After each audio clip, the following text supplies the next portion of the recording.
Good morning. I'm sorry that this is a little bit late, but I was having a little bit of a technical difficulty.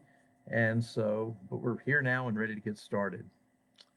You might think of them as high points in the Gospel of Matthew, things Jesus did that are of special importance or significance.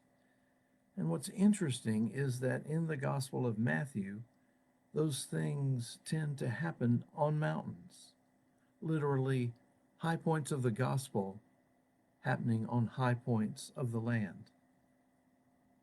You might expect that. Most scholars believe that Matthew was written to a group of Christians who had been Jews before their conversion, so their connection to Mount Sinai, where God gave Moses the Ten Commandments, would be strong.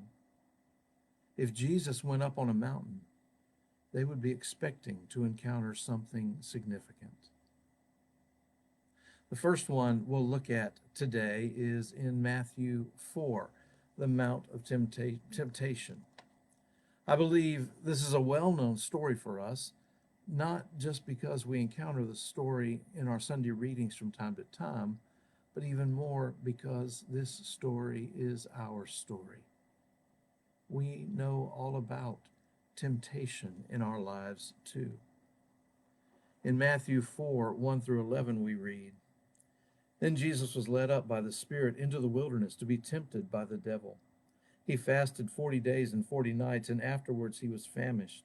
The tempter came and said to him, If you are the Son of God, command these stones to become loaves of bread.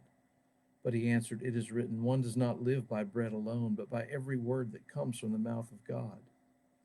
Then the devil took him to the holy city and placed him on the pinnacle of the temple, saying to him, If you are the Son of God, throw yourself down, for it is written, He will command His angels concerning you, and on their hands they will bear you up, so that you will not dash your foot against a stone.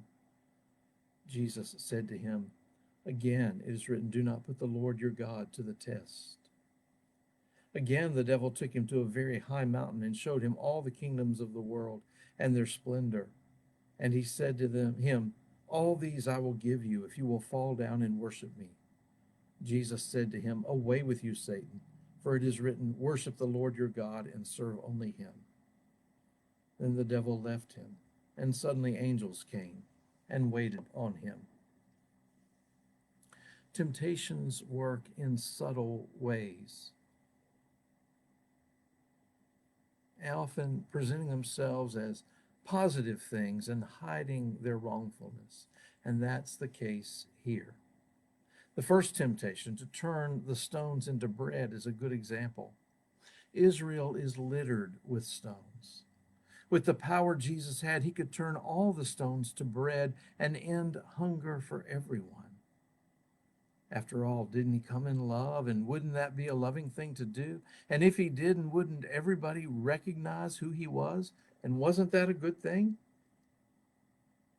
But Jesus knew that God's plan of salvation didn't lead to easy fixes or celebrity, but rather to the way of the cross. The second temptation was to throw himself down from the highest point on the temple. With all the crowds around, plus all the religious leaders, that would be a quick and easy path to being recognized when God would protect him from harm. But again, Jesus knew that the easy way wasn't the way God had planned, and that kind of recognition wouldn't be lasting in the way the cross would be. It was also a misuse of his position, and that's why he responded not to put God to the test. The third temptation was to be put over all the kingdoms of the world. And boy, what a temptation. After all, that's the very thing that Jesus came to accomplish, to rule the world. Here he could have it all without dying on the cross. But Jesus' answer reveals that he's committed to God's way alone, and that only God is worthy of worship and being followed. Temptation works like that in our lives too. It so often masks itself as a good thing, distracting us away from God and God's way. May God help us in our times of temptation to keep our eyes on Jesus. Thanks for watching, and remember to let this day belong to God.